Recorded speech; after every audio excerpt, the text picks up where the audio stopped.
الشيطان الرجيم بسم الله الرحمن الرحيم اللهم اجعل لفي قلبي نورا وبصرا وفهما وعلما إنك على كل شيء قدير. યા અલ્લાહ, અમારા હૃદયને અમારા મનને તું સાચું માહિતી આપ, એટલે ટ્રુ એન્લાઇટનમેન્ટ આપ, સમજ શક્તિ એટલે અન્ડરસ્ટેન્ડિંગ અને જ્ઞાન એટલે નોલેજથી ભરી આપ. સાથે સાથે અમારા હૃદયને અમારા મનને તું પવિત્ર ગુણ આપ, એટલે કે વિઝડમથી ભરી આપ. બસ મારા વડીલો, મારા ભાઈઓ, અસ્સલામુ અલૈકુમ રહમતુલ્લાહિ વબરકાત.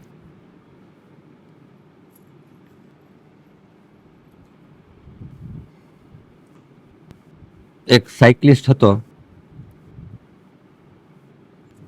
જેક, એનું નામ જેક હતું. એ ચાલુ સાયકલિંગ કોમ્પિટિશન કરતો હતો. તો એક વીકેન્ડ એ ડિસાઈડ કર્યો કે એને ટ્રેનિંગમાં જવાનું છે. તો એ ઉઠ્યો સવારના અને ડિસાઈડ કરે છે કે એને ટ્રેનિંગમાં જવાનું છે. પણ એને એવી ફિલિંગ આવે છે કે હું આ ટ્રેનિંગમાં ના જાઉં આજે. એને એમ થાય છે કે એને એમ ફિલિંગ આવે છે કે હું આજે ટ્રેનિંગમાં ના જાઉં, કારણ કે એને થાય છે કે આજે કંઈક એવું થાય છે દિલમાં કે એવું કંઈ મને ખરાબ થશે. તો એની વાઈફ હજી સ્ટીલ ઇન બેડ એની વાઈફને કહે છે કે આવી ફિલિંગ મને આવે છે. તો એની વાઈફ એને કહે છે તો પછી નહીં જાતું આજે ટ્રેનિંગમાં. પણ એનું જે લોજિકલ માઇન્ડ હતું ને, ઇટ કિક્ડ ઇન. એને કહે છે કે ના, ટ્રેનિંગમાં તો તને જવું જોઈએ, કોમ્પિટિશન સામે ઊભી છે. તો એ લોજિકલ માઇન્ડને સાંભળીને એ ગયો અને 2 કલાક પછી એનું એક્સિડન્ટ થયો. એને ફોન આવે છે, કોઈ અનનોન માણસ પાસેથી એની વાઈફને ફોન આવે છે કે તારા હસબન્ડનું એક્સિડન્ટ થયું છે, હું અહીંયા જ છું, એમ્બ્યુલન્સ મંગાવી લીધો છું અને ambulance is on it's way. પછી ખબર પડી કે હી હેડ એ બ્રોકન હેન્ડ અને એનો હિપ ફ્રેક્ચર થઈ ગયું હતું. તો જેક એનો જે ઇન્ટ્યુશન છે ને, એનો જે ઇનર વોઇસ હોય છે આપણને બધાને, એ ના સાંભળ્યો, પણ he went with his rational thinking. તો એમ કહું છું કે આપણામાં બધામાં 2 માઇન્ડ્સ હોય છે. એક રેશનલ જે રીઝનવાળું હોય છે અને બીજું ઇન્ટ્યુશન હોય છે. ઇન્ટ્યુશન એટલે ઇનર વોઇસ જે આપણી સાથે ચાલુ વાતો કરતું હોય છે. તો તમે ઘણી વાર સાંભળશો કોઈ માણસ ડિસિઝન ના લઈ શકતો હોય કે કન્ફ્યુઝડ હોય, તો આપણે એને શું કહે છે કે તારું ગટ્સ શું કહે છે, તારું ગો વિથ યોર ગટ્સ આપણે એમને કહે છે ને, એટલે એનું ઇન્ટ્યુશન, ઇનર વોઇસ. તો એ આપણે ઇઝીલી બોલી શકીએ છીએ કે હા, you go with your guts. પણ આ ગટ ફિલિંગને અપનાવવું એ બહુ ઇઝી નથી. આપણને કોશિશ કરવાની હોય છે લાઈફ ટાઈમમાં.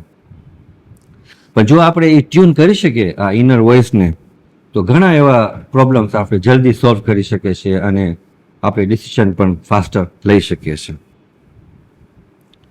તો હું રિયલી વાત કરું છું સિક્સ્થ સેન્સની. જે બધા કહે છે ને કે એક સિક્સ્થ સેન્સ છે આપણામાં, ઇન્સાનમાં. તો આપણને આ શીખવાનું છે કે આ સિક્સ્થ સેન્સ શું છે. તમે જોશો કે કોઈ માણસ જ્યારે બ્લાઇન્ડ હોય છે, અને ઘણી વખતે જ્યારે જન્મીને બ્લાઇન્ડ હોય છે, તો શું થાય છે, એનું જે વિઝન નથી હોતું, તો એને કોમ્પન્સેટ કરવા માટે ઘણીવાર એ પોતે તકલીફ લઈને શીખે છે, પણ કુદરતી પણ એને હેલ્પ મળે છે. તો એને આ લોસ ઓફ વિઝનને કોમ્પન્સેટ કરવા માટે એની બીજી એબિલિટીઝ જે હોય છે, સેન્સિંગ એબિલિટી હોય છે, દાખલા તરીકે હિયરિંગ, એ વધારે પાવરફુલ થઈ જાય છે. ઘણી વખતે આપણા ઓર્ડિનરી ઇન્સાનથી પણ વધારે પાવરફુલ થઈ જાય છે. તો આ કેવી રીતના થાય છે, આપણું જે બ્રેઇન હોય છે in case of this blind man, એ એડાપ્ટ કરે છે ધ લોસ ઓફ વિઝન અને ઇટ રિવાયર્સ. અને જે બીજા સેન્સીસ છે એને they put them to work. એને હેલ્પ કરવા માટે કે એનું વિઝન નથી તો એની કોઈ બીજી સેન્સીસમાંથી એને મદદ મળે એની લાઈફમાં. તો આને મેકઓવર કહેવાય છે. મેકઓવર એટલે એની એડિશનલ પાવર મળે છે આવી રીતના, કારણ કે પોતે પણ કોશિશ કરે છે અને naturally the brain works like that. તો સાયન્ટિસ્ટ કહે છે કે આપણને કોશિશ કરવી જોઈએ how to figure out our six sense. તો આપણને ખબર છે આપણા પાસે 5 સેન્સીસ હોય છે: સાઇટ, સાઉન્ડ, સ્મેલ, ટચ અને ટેસ્ટ. તો આ આપણને હેલ્પ કરે છે પરસીવ કરવાની કે આપણી આસપાસ શું છે, આપણી લાઈફની સરાઉન્ડિંગમાં શું છે, આપણને એ હેલ્પ કરે છે પરસીવ કરવાની. તો આ જે 6 સેન્સની આપણે વાત કરીએ છીએ એ એબ્સ્ટ્રેક્ટ છે, આપણને દેખાતું નથી. લાઈક આઈડિયા છે, આઈડિયા માણસોમાં એબ્સ્ટ્રેક્ટ હોય. તો ઘણા માણસો એમ આજે કાલના સવાલ કરે છે કે કેમ આપણે લોજિક રીઝન ઉપર ના વિચાર કરી શકીએ અને ડિસિઝન લઈ શકીએ. આજકાલ તો ગૂગલ પણ છે એટલે ઘણાને એમ થાય છે કે ગૂગલ પણ બધા આપણા ડિસિઝન લઈ શકે છે. તો સાયન્ટિસ્ટનું એમ કહેવું છે કે આ ઇન્ટ્યુશન જે છે ને, જે ઇનર વોઇસ જે છે ને, એ બહુ એક વેલ્યુએબલ ટૂલ છે ઘણા સર્કમસ્ટાન્સીસમાં. ને ખાસ કરીને આ જે ગટ ફિલિંગની આપણે વાત કરીએ છીએ ને, એ ક્યારે આપણને કામ આવે છે? જ્યારે સમથિંગ ઇઝ નોટ રાઈટ, એ ટાઈમે આપણને આ ગટ ફિલિંગ બહુ કામ આવે છે. તો એક ક્લિનિકલ સાયકોલોજીસ્ટ છે જેનું નામ છે સારા શ્વેટ્સ. એ કહે છે કે ઇન્ટ્યુશન છે ને બહુ પાવરફુલ ગાઈડિંગ ફોર્સ છે. જો આપણે એ ઘણા માણસોમાં ડેવલપ થાય છે, પોતે કોશિશ કરે છે, ઘણા માણસોમાં ઓછું હોય છે ને ઘણા માણસોમાં નથી હોતું. તો ન્યુરો સાયન્ટિસ્ટ એ લોકોનું કહેવું છે કે આપણું બ્રેઇન 5% જ ખાલી કોન્શિયસલી એક્ટિવ છે. એટલે જે આપણે મેન્ટલ એક્શન્સ લઈએ છીએ ને, જે આપણને ઇન્ફોર્મેશન મળે છે, નોલેજ મળે છે, જે આપણને અન્ડરસ્ટેન્ડિંગ હોય છે, કે જે આપણું થોટ પ્રોસેસથી આપણે જે ઇન્ફોર્મેશન અને નોલેજ મળે છે એના ઉપરથી આપણે પ્રોબ્લેમ સોલ્વ કરીએ છીએ અને ડિસિઝન લઈએ છીએ. તો આને કહેવાય છે લોજિકલ થિંકિંગ. આપણે પ્રોઝ એન્ડ કોન્સ જોઈએ છે સર્કિટના, ને પછી આપણે રેશનલ કન્ક્લુઝન ઉપર આવીએ છીએ. પણ ઘણા બધા એવા આપણી લાઈફમાં ડિસિઝન છે, એક્શન્સ છે, ઇમોશન્સ છે, બિહેવિયર્સ છે, જે ડિપેન્ડ થાય છે 95% ઓફ અવર બ્રેઇન એક્ટિવિટી, કે જે કોન્શિયસલી અવેરનેસ નથી હોતું. એટલે અનકોન્શિયસલી આપણે ઘણા બધા એવા ડિસિઝન લઈએ છીએ. તો એવરી મિનિટ આપણે જોશું કે આપણે અનકોન્શિયસલી ડિસિઝન લઈએ છીએ. દાખલા તરીકે ગાડીમાં જવાનું હોય તો આપણે ઓટોમેટિકલી દરવાજો ખોલે છે, બેસે છે, સ્ટાર્ટ કરે છે, ગિયરમાં નાખે છે, આપણે બહુ વિચાર નથી કરવું પડતું. તો આ અનકોન્શિયસલી આપણે ઘણું બધું કરીએ છીએ. બિસાઇડ્સ કોન્શિયસલી 95% આપણે અનકોન્શિયસલી કરે છે. તો શું થાય છે, આપણે સવારથી ઉઠીએ છીએ અને રાતના જ્યારે સુવા જાય છે ત્યાં સુધી ઓલ ડે આપણો બ્રેઇન એટલો બધો ઇન્ફોર્મેશન કલેક્ટ કરે છે અને પ્રોસેસ કરે છે, સેન્સરી ડાટાઝ ને ઇન્ફોર્મેશન જે આપણી સરાઉન્ડિંગમાં હોય છે, આપણા એન્વાયરમેન્ટમાં હોય છે, અને એ પ્રોસેસ એટલી ફાસ્ટ સ્પીડમાં કરે છે અને સ્ટોર થાય છે આપણા બ્રેઇનમાં કે જ્યારે આપણને જરૂર પડે છે ત્યારે આપણે એને યુઝ કરે છે. તો brain actually use a combination of logic and emotion, એટલે કે ઇન્ટ્યુશન. તો આ બ્રેઇનનું ફંક્શન છે. તો હવે આપણા પાસે ફિલિંગ્સ પણ હોય છે. તો ફિલિંગ જ્યારે આપણામાં હોય છે તો એ આપણને આપણું હાર્ટ ઇન્વોલ્વ હોય છે એમાં. તો ફિલિંગ આપણને આવે છે એવા ટાઈમે જ્યારે આપણને કાંઈ પ્રિકોશન લેવાનું હોય છે, કે જ્યારે આપણને કાંઈ ઓચિંતાનું પ્રિપેર કરવાનું હોય છે કે આપણને કાંઈ હાર્મ ના આવે.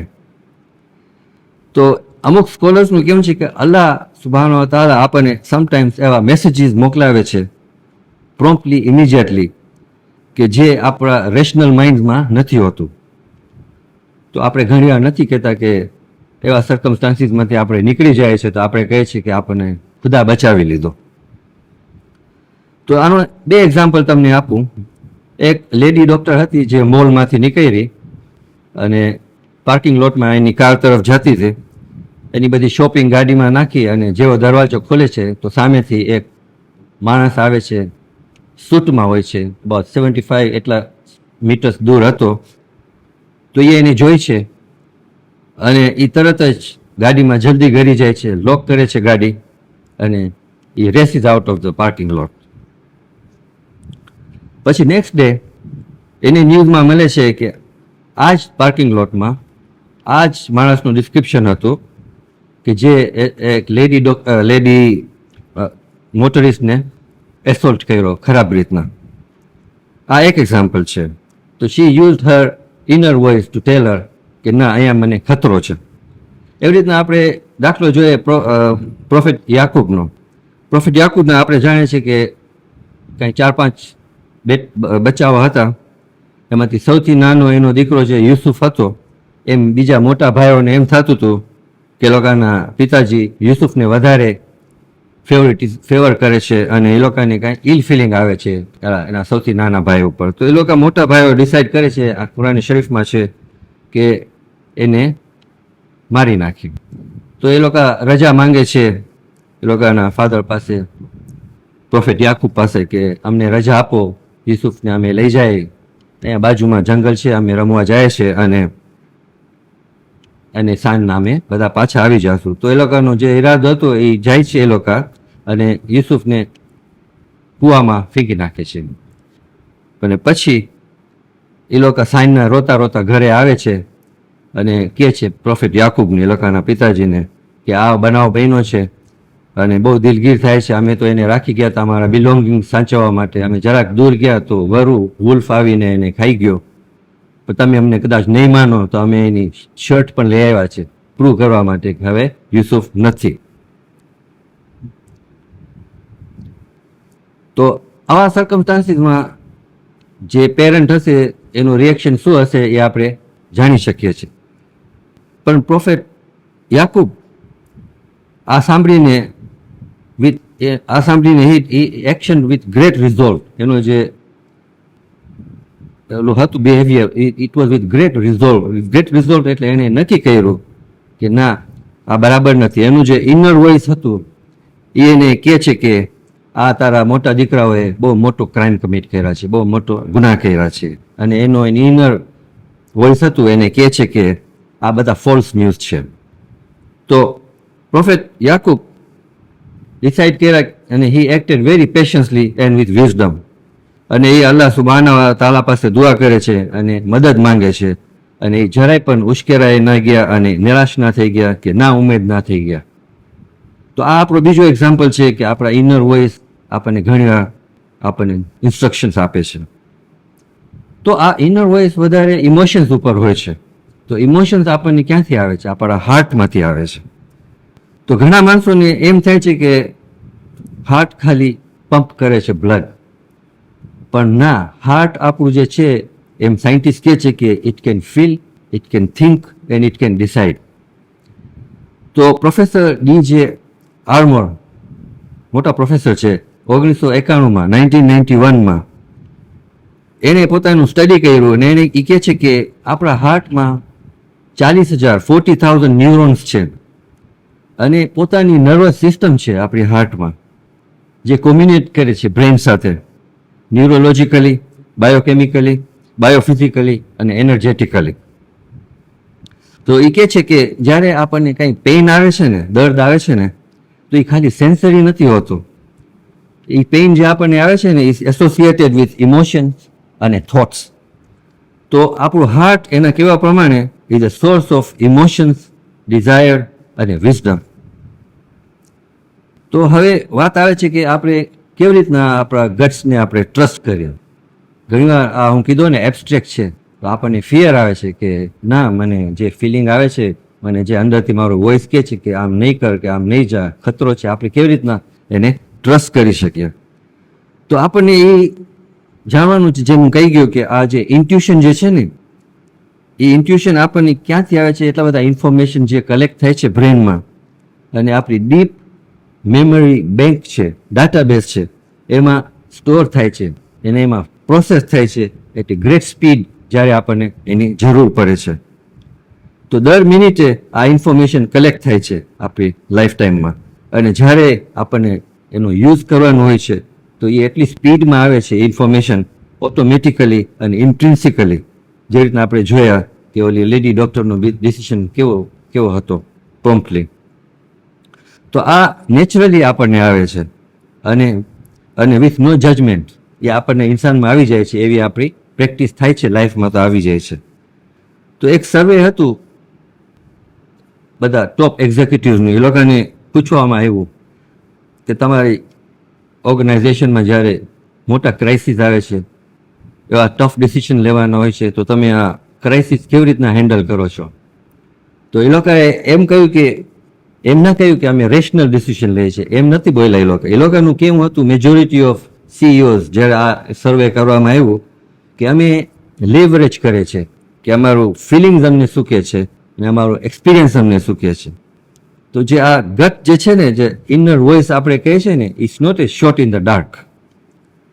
તો આપણે અંતમાં આપણે જોઈએ કે આ ઇન્ટ્યુશન જે છે, જે ઇનર વોઇસ આપણામાં જે છે ને, એ બહુ રિયલ છે.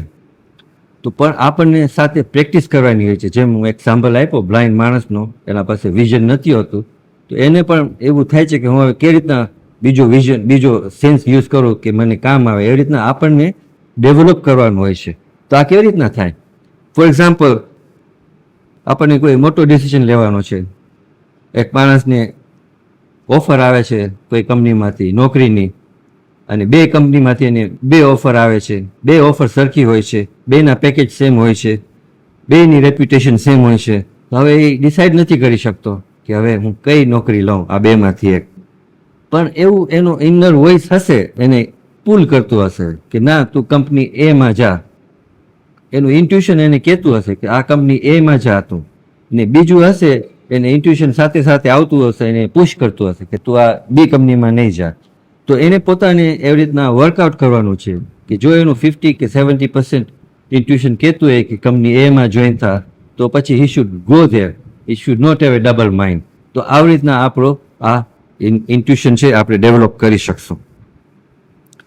તો આપણે દુઆ કરીએ અલ્લાહ સુબ્હાનહુ વ તઆલા પાસે કે આપણને તૌફીક આપે કે આ ઇન્ટ્યુશનને આપણે સમજી શકીએ, શીખી શકીએ અને એના ઉપર આપણે ઉપયોગ કરી શકીએ. અસ્સલામુ અલૈકુમ રહમતુલ્લાહિ વબરકાતુહુ.